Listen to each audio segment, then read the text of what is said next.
by the times you made me cry, feeling not quite good enough, not understanding why. I blamed you for the hell that I was in, then I burned through my resentment till I could love again. I forgive you, for you know not what you do. When you did those things that hurt so much, you didn't have a clue.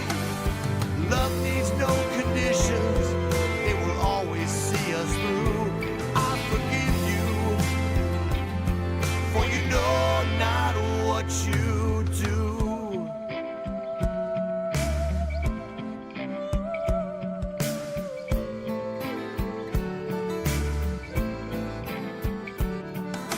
I still have an angry thought or two. I don't do well with those that try to tell me what to do, but I still try to turn the other cheek. Watch me walk away, you'll know exactly what I mean. I forgive them, for they know not what they do. When they do those things that hurt so much, they haven't got a clue. Love needs no conditions, it will always see us through. I forgive them, for they know not what they do.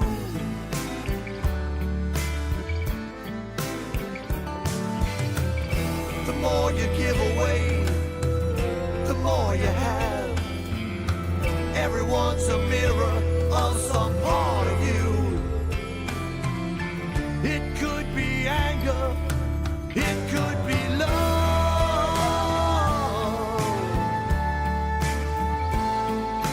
Why not choose love?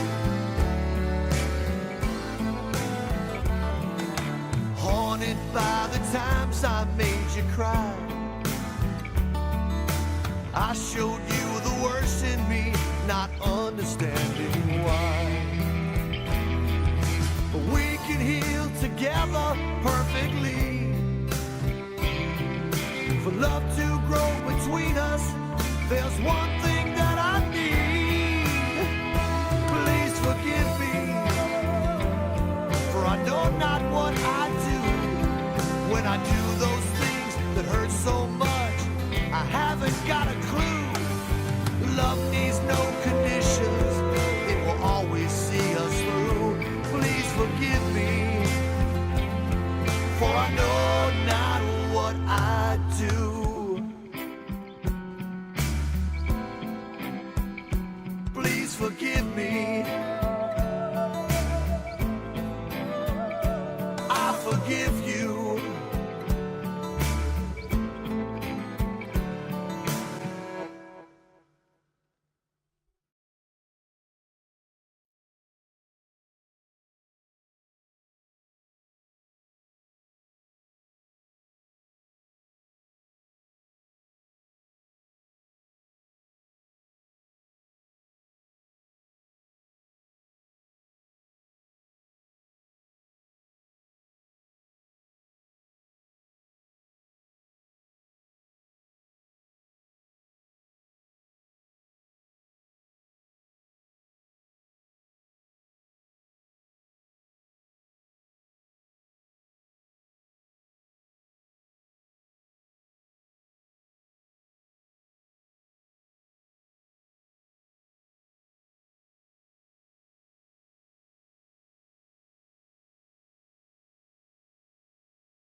summer, fall and winter came too fast. Somehow I made it, I'm wide awake, it's spring at last. If I could only bring them back, they'd still be moments from the past. It's simply beautiful to walk with open hands. Nothing to hide, nothing to grasp, nothing to break, nothing to last. Every death brings a new life. Every road, every mile. Take off your shoes,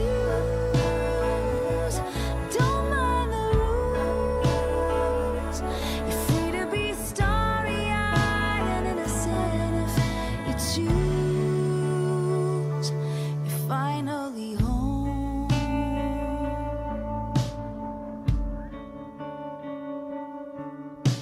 I buried my father, so went my mother all too soon. I suffered in silence, suffered alone until June.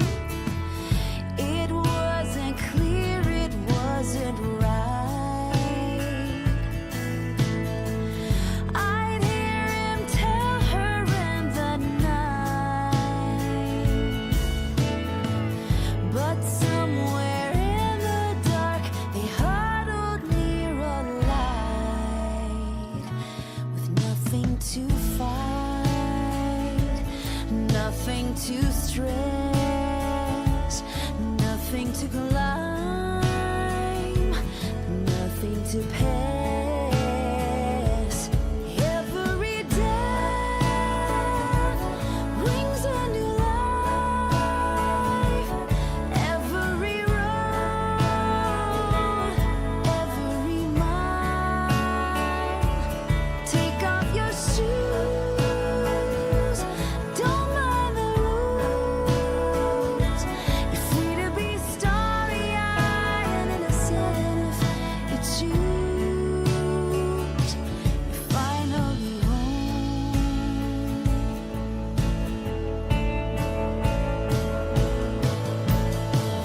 Some seasons let us be reborn. These deep dark places where we're torn. And when they tell you that your rose still has its thorns, you've nothing to hide, nothing to test. Love brought you here, now you can rest.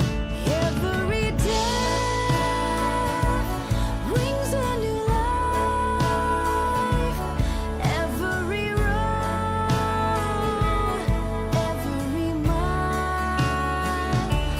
Take off your shoes, don't mind the rules.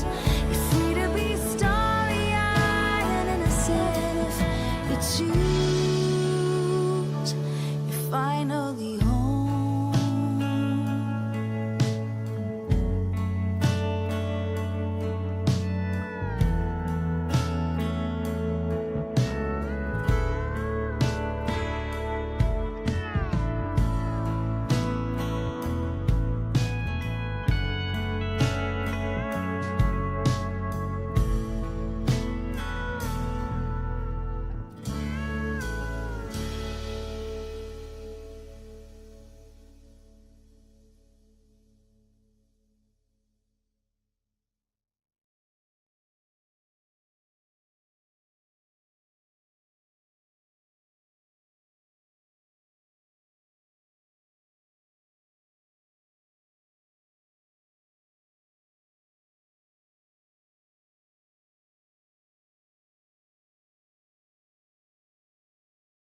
perfectly clear. I am the answer. Oh, I am the light. I am the love. I am the spirit. I am the peace that's healing the world. I am the answer. I am the answer.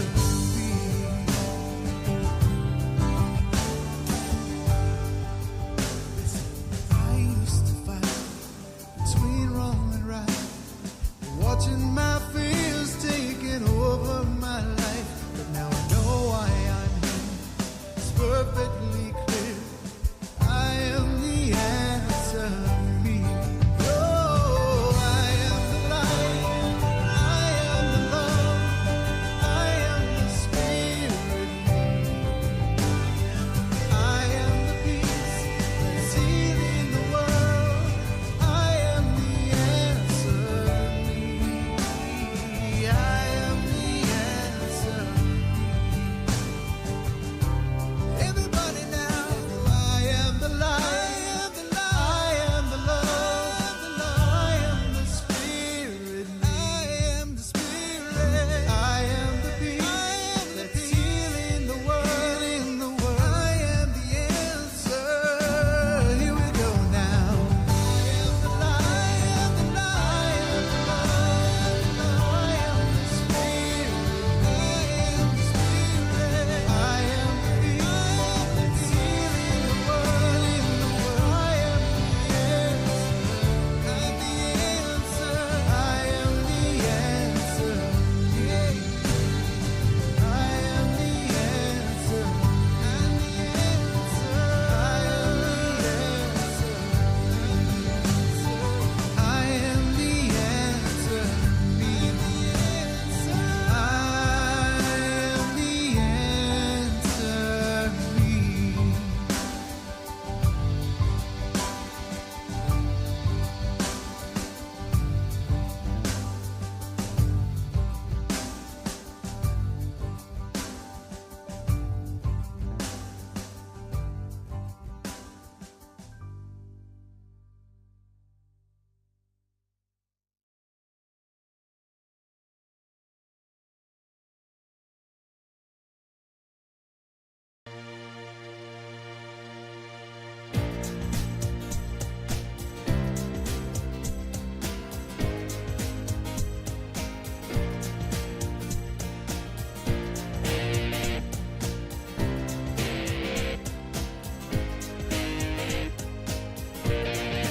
I'm in the right place at the right time. I am just where I'm supposed to be. I'm in the right place at the right time. I am just where I'm supposed to be. I'm in the right place at the right time. I am just where I'm supposed to be. I'm in the right place at the right time. I am just where I'm supposed to be. Oh, my soul is welcome here. Oh, my soul is welcome here. I am getting the message loud and clear. My soul is welcome here. Welcome to the People of Diversity Sunday service. We are a multi-faith community and we believe that there are many paths to one divinity. If you would like to learn more about our multi-faith endeavors or support the pod financially, please go to www.peopleofdiversity.org. We'll have some more announcements after the message. Last week was our final talk on kindness, and it was with by Representative Dean Martineau and music from Victor Magato. It was really good. Yes, it was. Good talk and good music. So today we begin our new topic of discipline. This should be a really interesting one. And we're going to start with a Christian viewpoint from Reverend Dr. Leslie Rust, and his musical helper will be Michaela Townsend. Next week is Vedic Yoga Perspective from Swami Durgaya and the singing violinist Daniel Capel. So that'll be good. Without further ado, we'll see you after. Hi, people of diversity. My name's Michaela, and I have a couple songs for you guys on the topic of discipline. And at first, I had a really hard time with this topic because my brain went straight to like parents with their kids, and so I looked up the definition of discipline, and it said it's the practice of training people to obey. And I thought about like programming, and so the first song I have is one called Hawaii 78, and it's by Israel. I'm gonna butcher his last name, but Israel, the guy who wrote Somewhere Over the Rainbow. But this song like is more on the grander scale of like the programming that's happened in society over time. It's about modernization and the loss of the reverence for the land and all the traditional ways and value of culture. And it also makes me think of like the disconnect that there has been when it comes to the natural world and really the natural way of life. And sometimes when I think about humanity and like humans as a species, we're strange. Like we've created such a strange reality for ourselves. So yeah, Hawaii 78.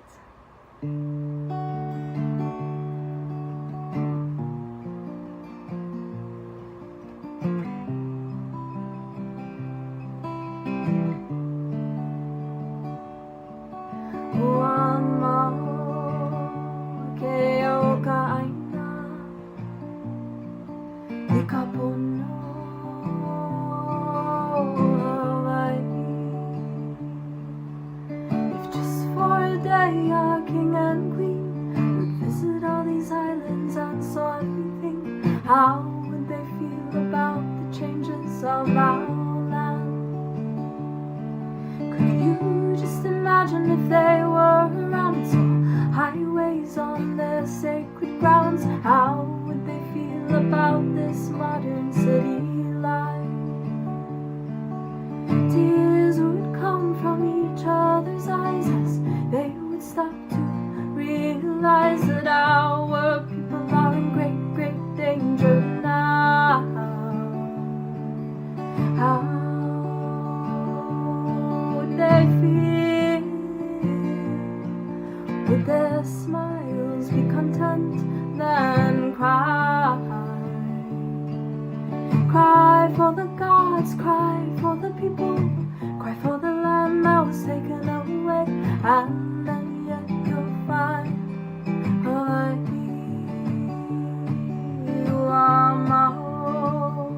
ke au ka aina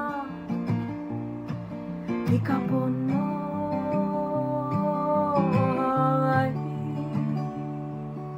Could you just imagine if they came back and saw highways on their sacred grounds? How would they feel about this modern city life?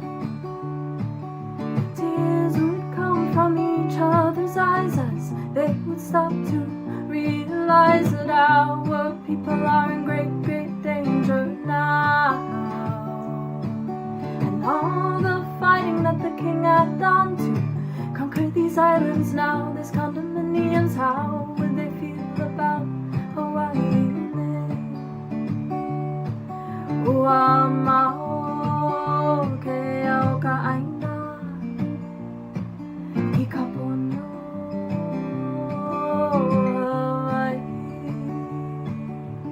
How would he feel? Would his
And this next one I have is one by Trevor Hall, and it's called The Old Story, and it's about all the limiting beliefs that we have to let go of.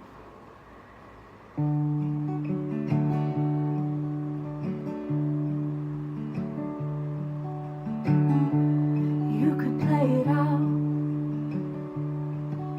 but it's all in your head. Holding on with both two hands.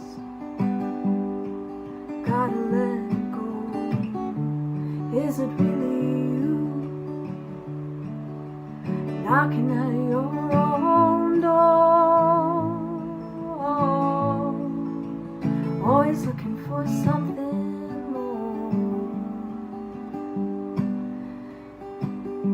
Don't be a fool. Don't be a fool. Oh no, no, no. You just gotta let that old story go. Oh no, no, no. You just gotta let that good river flow into your heart. It's a start.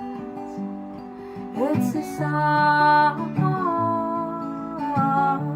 Where you gonna run to? If you're gonna run from here, only running from your own fear. Gotta let it die, gotta let it go. Go its own way. Who will you be if you let it stay? I'm afraid. I'm afraid. Oh no, no, no. You just gotta let that old story go. Oh no, no, no. You just gotta let that good river flow into your heart. It's a start. It's a start. Oh no, no, no. You just gotta let that old story go. Oh no, no, no. You just gotta let that good river flow. Oh no, no, no. You just gotta let that old story go. Oh no, no, no. You just gotta let that good river flow into your heart. It's a start. It's a start. Oh no, no, no. You just gotta let that old story go. Oh no, no, no.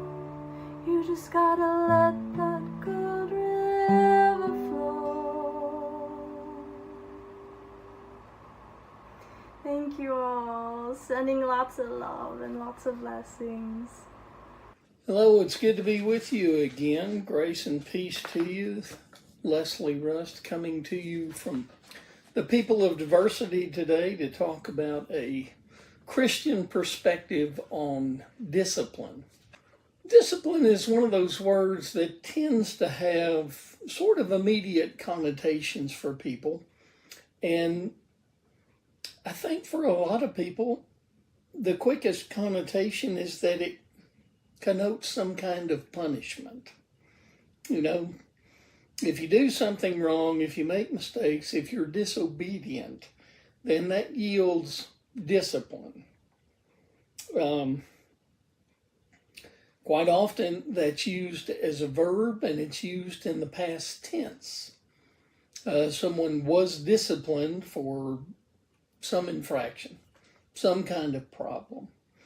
And that's somewhat true of what we find if we turn to the scriptures.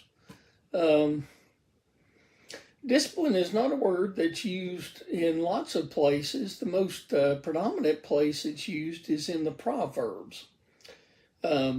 Proverbs 1:7. The fear of the Lord is the beginning of knowledge. Fools despise wisdom and discipline. Let me also say that discipline can sometimes be translated as instruction. Okay? Proverbs 3:11, my child, do not despise the Lord's discipline or be weary of reproof, for the Lord reproves the one he loves as a father the son in whom he delights. Again, it's that notion of punishment, correction. When we turn to Paul's letter to the 1 Corinthians, the 11th chapter, but when we are judged by the Lord, we are disciplined, so that we may not be condemned along with the world. So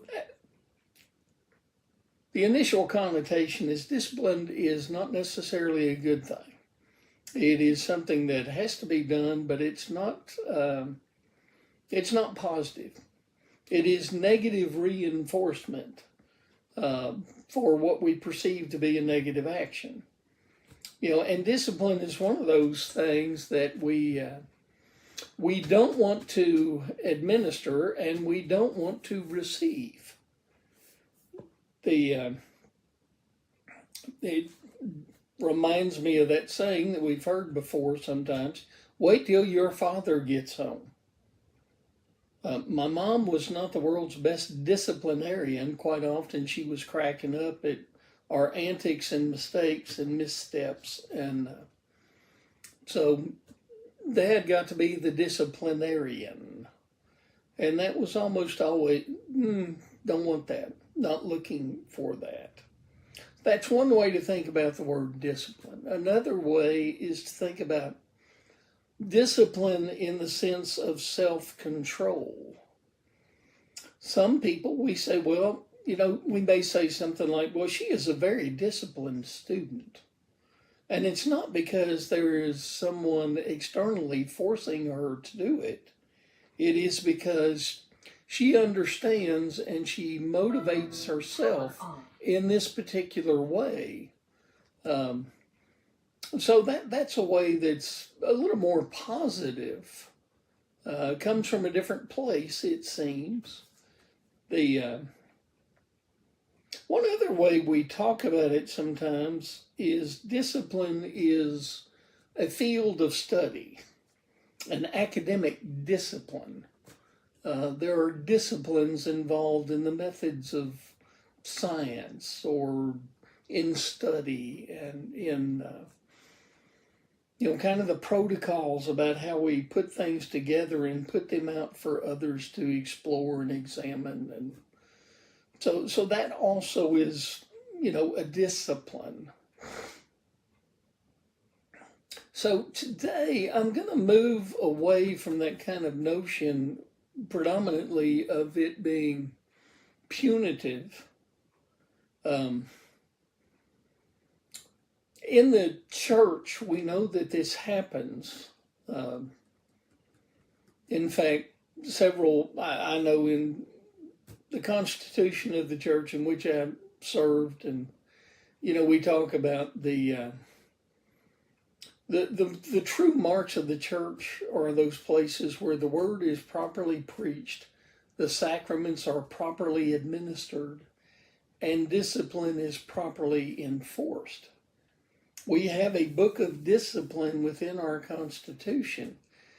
And the preface to that says wonderful things about kind of redemption and restoration.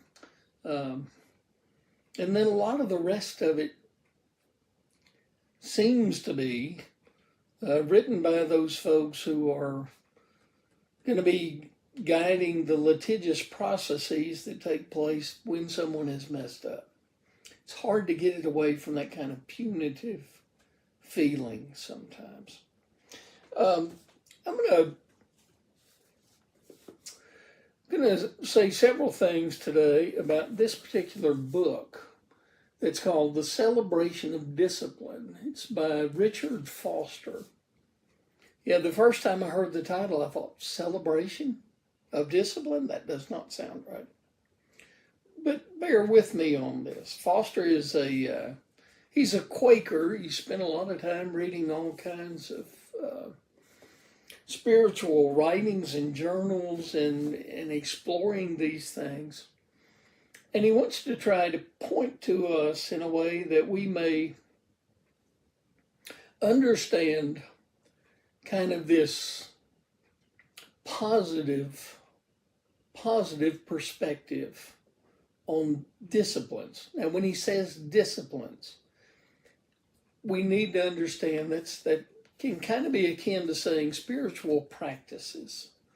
There are certain practices, disciplines, if you will, that yield kind of fertile soil within us that we might learn and grow and bring forth that fruit in such a way that it's a blessing to us and a blessing to those around us. So this was part of Foster's take, is that we discipline ourselves, that notion of self-order. We practice these things so that we are more open to God's person, God's presence, and God's power. We are, in essence, preparing the ground for God to sow and to grow and to harvest spiritual fruit in our life. So keep that in mind. Now, Foster divides this book, he's 12 disciplines. They're divided into three sets of four. There are the inner disciplines of meditation, prayer, fasting, and study. There are the outward disciplines of simplicity, solitude, submission, and service. And then the corporate disciplines of confession, worship, guidance, and celebration. We'll take just a brief overview of several of those. The inner disciplines are those that are done largely by the individual. And these are done, I think immediately of Jesus talking in Matthew, in the beginning of the Sermon on the Mount, saying that beware of practicing these things before other people. That's not what we're looking for. What we're looking for is that these things are done in secret, and your Father who sees in secret will reward you. Don't pray on the street corners. Don't make a bunch of noise when you're making a gift. If you're fasting, don't try to look like you're miserable. When you study on your own and let the Lord be teaching you. So these things are somewhat private. They are largely dependent upon us wanting to take that on. It's not some kind of external rule that he puts upon us. It's largely about learning ourselves. What are our attachments? What are our affections? What are our afflictions? How do we deal with all of these things? These inner disciplines are designed to help us be aware of those things and address them in a way that moves us in a positive direction. All of us probably know we have things in our life that we need to change. I mean, it's easy to say, well, we ought to change the world. Well, okay. The easiest, quickest place to start with that is for us to stop and think and pray and meditate and listen to try to change ourselves. So these inner disciplines kind of become foundational for what he's going to say about these others that follow. Now, one of the things about The outward disciplines, I think, is this: what we believe becomes how we behave. If we don't believe these things, then they're not going to have an impact on our life. They are not going to be what we carry forth to others. When these things are effective, when we are experiencing those things, then we will, in some sense, be freed to take what we learned there and share that outwardly. Okay. It's kind of like the discipline of simplicity. Largely simplicity and means a life that is not ostentatious, a life that is not fixated on too many things, not a bunch of pomp, circumstance, simple, direct. There is a degree of poverty and kind of self-renouncing that goes with that. That kind of simplicity that we see in someone such as St. Francis. The simplicity we see in someone like Gandhi. What they believe is working its way out in this kind of simple presentation to the world of who they are. Solitude. There are times we need to be alone. And no one said this better, in my estimation, than Dietrich Bonhoeffer, a little small book that was called Life Together. And one of the key phrases he says in there is for us to let the person who cannot be alone be wary of being in community. Let the person who cannot be in community beware of being alone. This kind of balance between the individual and the community, the growth between what's happening between us personally and what we do with that interpersonally. Communities have a way of directing things to individuals to where they lose their individuality. There has to be a balance of these things. And that's part of what we learn in this kind of discipline. Submission. We have to be humble. We have to realize we don't know it all. We don't have it all. There are times we need to think about whose teaching we are listening to. Jesus didn't use the word discipline, hardly at all. He did use the word disciple, which meant someone who was following his teaching. So there is a sense of submission that goes with that, a sense of humility that goes with that. And ultimately that becomes service to others. The way we serve God is the way we serve others. And if we're not serving someone else, then we are probably deceiving ourselves to the extent that we are serving God. Then these things become the corporate disciplines. These are the things that we need others. We do this in the community. Confession. We all need a confessor. We need someone who knows and understands us fully as who we are as authentic human beings. If we can't share that with someone else, then there is a degree of falsehood and facade that is going on. It doesn't mean we have to blab every fault we have to everyone we meet, but it does mean to be in community, we need to have people know and understand kind of the genuine self, the true self that we are. We worship together. We gather together for prayers, for praise, for singing, for sharing, for all of these things. We are gathering together as the people of diversity. We share these things with one another that we might learn and grow and be blessed in that. Guidance. spiritual directors, guides, teachers.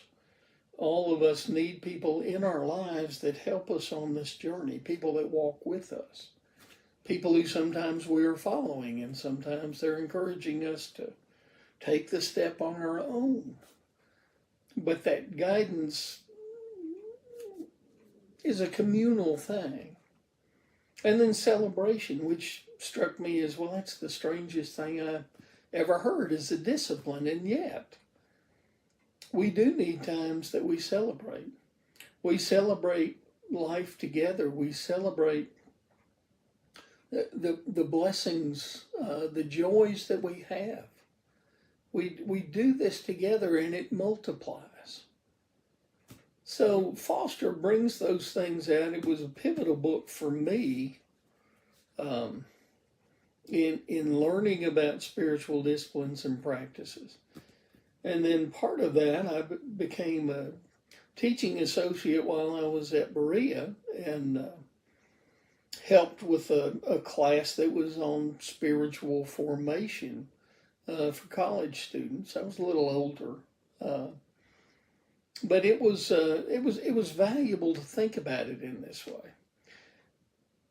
Part of what that led me to also is to something else, which is this is the rule of Saint Benedict. Benedict wrote this 1,500 years ago, and as he said in his introduction to it, he said, "I'm trying to put out something that's not too harsh. We're trying to create a school of love. You know, a little rule for beginners." And it was how he envisioned organizing monks together in community. And all of those disciplines that Foster mentions all find some order within the rule of Benedict. Benedict is going to prescribe how it is that the monks are to fast. He lays out for them an order for their corporate worship and prayer together. They're going to pray 7 times together a day in the sanctuary. He lays out the order for reading the Psalms so that they cover the Psalms completely over and over and over again and absorb those things. He is going to talk about Lectio Divina, sacred study, holy reading, and how the monks are going to be doing this in the midst of what their life is. Their life is going to be a life of prayer, it's going to be a life of study, and it's going to be a life of work. Ora et labora in the Latin, prayer and work. They're going to work for their living. They are going to manually do things that in some sense provide for the community and also provide them opportunities to learn and to practice. And all of this they're going to do in this context of living together in community where they do not have private property. They're going to give all of that up when they enter into the monastery. And they are going to proclaim their allegiance to be obedient to the abbot, the leader of the monastery. And they're going to do all this and work on what is known as the conversion of manners. That conversion is this constant practicing of the disciplines over and over and over again to become more and more Christ-like. That's been a big part of my spiritual journey, still is, even at this moment in time, as I'm preparing to become a lay Cistercian of Gethsemani, the abbey I've been going to for decades now. And it also makes me mindful of having a rule of life, a personal rule of life. What are the things I do? What are the disciplines I practice in my own life? How do those work and fit? This morning, I started out this morning with coffee, actually Java. I call it Jesus in Java. It's kind of the first thing I do when I get up in the day. Part of my disciplines: prayer, study, reading, cooking, doing the dishes, cleaning, weekly worship, weekly calls with a mentor, weekly reflection and writing. Seasonally, I do retreats and camps and activities. And annually, I will do an extended retreat. This is part of the discipline that I do in my life as a way to kind of foster growth, fill my faith. I hope you find this helpful. I hope you will think about those practices, those disciplines that you employ in your own life, the things that are bearing fruit, the things that perhaps need pruning, the ways in which you are becoming the person that God would have you be. I hope you find this helpful. Many blessings.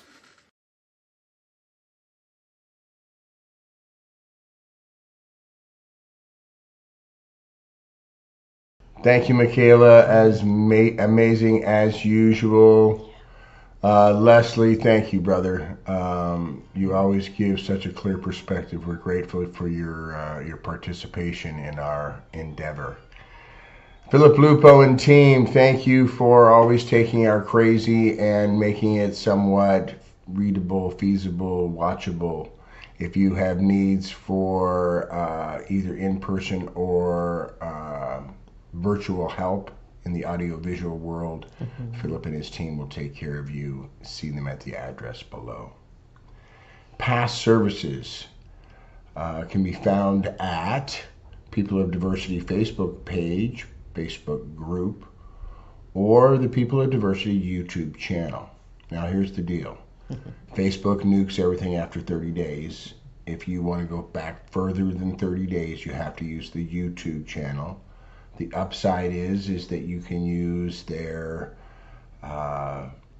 playlist function and search by faith or by topic, and that makes the whole process so much easier.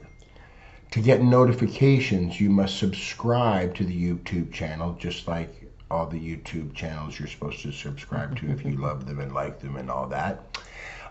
You also have to connect in on the Facebook page or group. You'll get a little ding on Sunday morning at 10:30 to remind you to show up. It's helpful. Second broadcasts are available Sundays on Facebook only at 5:45. That's all I know. That's all you know. All right, our next live event, our last live event with Gloria Rand, the Love, L-O-V-E workshop was awesome. It was really, really good. We enjoyed the heck out of it. Our next live event is tomorrow night. It's Monday night, October 6th. And this is going to be a violin concert by Leanne Kagunda. And Leanne's concert will include a blend of medieval, Renaissance, and folk music from around the world. There's no charge, but donations are gratefully accepted. It's at the Unitarian Universalist Friendship Fellowship in Rockledge. Now, this is different. We usually start at 7, but we're not starting until 7:30 because Leanne also teaches down in Palm Bay and can't get there till a little before 7:30. So 7:30 to 9. Leanne I heard her play a little bit, not very long, but a little bit a few weeks ago, and it was incredible. So that'll be a really, really nice evening. So come on out for that. Something really special we're doing next Monday night after that, October 13th, from 7 to 9 at the UU Church in Rockledge. This is a special event. We don't typically do more than two Mondays a month. But we're very blessed to have Jennifer Farron coming from Atlanta. She is a musician and a New Thought musician and a motivational speaker. And she's been a regular part of our pod services since May of 2020. She's been with us for a long time. And she's just amazing. Her voice is incredible, and she writes her own music, and it's just going to be a very, very special evening. So I encourage you to come out for that. And it's $20 suggested love offering. If you can do that, great. If you can't, that's fine. Nobody's going to turn you away, and you can use cash or card. We'll take either one. So just come on out for that. And here's a quick sample of what Jennifer has to offer.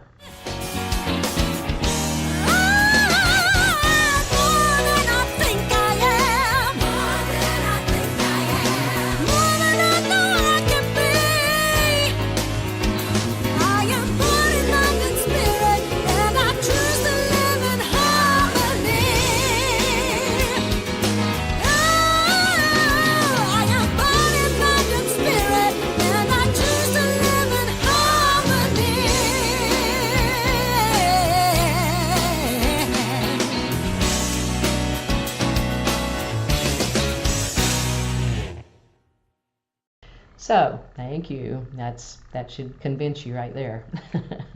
If you or your business would like to sponsor one of our live Monday night events by donating the $50 rent that we have to pay there, contact us at newwaypod@gmail.com, and we will let you have the microphone for a minute or two if you would like to promote your business. And or you can remain anonymous. That would be fine too. It just is very helpful to have some of those expenses taken care of. And because Jennifer's concert is not one of our regular Monday nights, it's going to be a little more expensive for us to rent that night. It's going to be $100 instead of $50. So if you would like to help us out that night, that would be great. And anything you can do would be greatly appreciated. We bless the states each week. This week is New Mexico. New Mexico. The Albuquerque International Balloon Festival is the largest hot air balloon event in the world. It lasts 9 days in October, and literally thousands of hot air balloons. It's got to be an amazing moment. Oh, yeah. Let's pray for the people of New Mexico and say these words together. May peace prevail in New Mexico. May peace prevail on earth. May peace prevail in me. Thank you. Remember the next week, we are dancing with discipline. We'll hear from Swami Shakti Durgaya and Daniel Capel, the singing violinist. Tithes and donations are gratefully accepted at www.peopleofdiversity.org. We wrap up with a healing circle. We'll listen to this last song together. If you'll bring to your mind's eye anyone in your world who needs love, healing, support, let's throw the world leaders in there. They need all the help they can get. And don't forget to open up for yourself. Have an amazing week, and we'll see you soon. Thank you. Bye. One power, one power, one power, one power, one power, one power. There's one power invisible, and you see it everywhere and every day. One power indescribable, and you speak of it with every word you say. Mysterious until you know the truth, as simple as the love inside of you. Call it God, call it Spirit, Call it Jesus, call it Lord, call it Buddha, Baha'u'llah, angels' wings or heaven's door. But whatever name you give it, it's all one power, can't you see? It's the power of